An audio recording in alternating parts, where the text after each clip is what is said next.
Assalamualaikum warahmatullahi wabarakatuh. Bismillahirrahmanirrahim. Qala al-muallifu rahimahullahu ta'ala wa nafa'ana bi ulumihi fid dharain amin ya Allah ya rabbal alamin. Idza dakhala di mana-mana asup saha ahadukum salah sahiji aranjeun al masjida ka masjid fala yajlis mangka ulah diuk ieu ahad hatta yusolliya sehingga yen salat ieu ahad rakaataini kana 2 rakaat. Rawahu meriwayatkeun kana ieu hadis Abu Qatadah.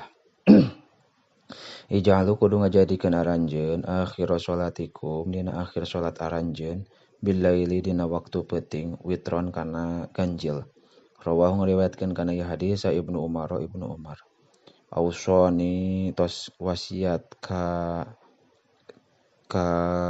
kaula saha khalili kakasih kaula sallallahu alaihi wasallam tegasna Kanjeng Nabi sallallahu alaihi wasallam bisyami salasati ayamin kalawan puasa 3 pirang-pirang poe mingkuli syahrin tina saban-saban bulan wa rakaatai duha jeung kana 2 rakaat salat duha wa an utira jeung kana yen witir kaula qabla an arkuda dina samemeh yen sahari kaula.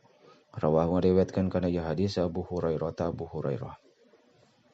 Ada Rasulullah Isyruna ari pelajaran ka-20 Bistihbabi qiyamil laili eta tetep dina martelakeun sunatna ibadah dina waktu peuting wa qiyamil lailatul qadri jeung ibadah dina malaman Lailatul Qadar wa qiyami ramadhana jeung ibadah dina bulan Ramadan wa sareng ari itu qiyamu Ramadan at-tarawihu eta tarawih wastihbabi ja'lin nawafili jeung sunatna ngajadikeun kana pirang-pirang salat sunat fil baiti di jero imah.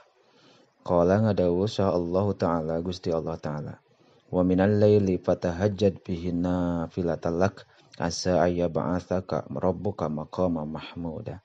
Wa minal laili jeung tina sawarehna tina waktu peuting fatahajjad maka pek tahajud anjeun bihi kana dina itu lail nafilatan kana salat sunat laka pikeun anjeun asa mudah-mudahan ayyab'atsaka yen hudangkeun ka anjeun saha rabbuka pangeran anjeun maqaman dina maqam mahmudan anu dipuji.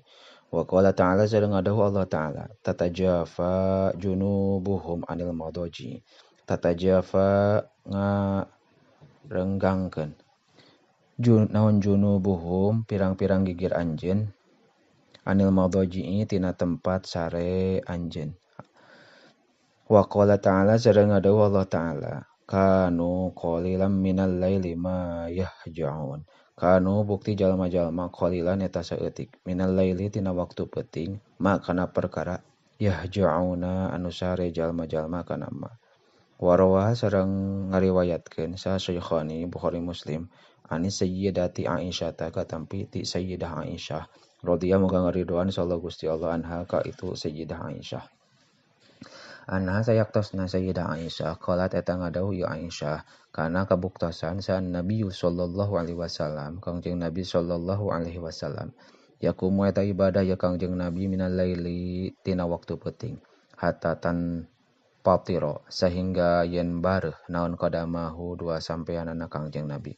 Fakultu mangka ngadawuh kami lahu ka Kangjeng Nabi 5 karena naon tasna'u midamel Gusti hadza kana ieu ya Rasulullahi hei Rasulullah wa qad gufira sadengkeun nyata dihampura laka pikeun anjeun naon min dambika tina dosa Gusti ma kana perkara taqaddama anu ti heula ieu ma wa ma sareng perkara ta'akhkhara anu pandeuri ieu ma.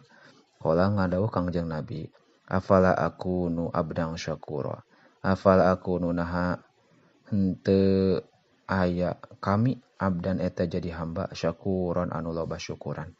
Abdulus siyami ari paang utama na puasa ba'da Ramadan dina sabada bulan Ramadan syahrullahi nyaeta bulan Allah al muharramu anu muharram wa abdulus sholati jeung ari pangutamana salat ba'dal faridati dina sabada anu difardukeun sholatul laili eta salat sunati peuting.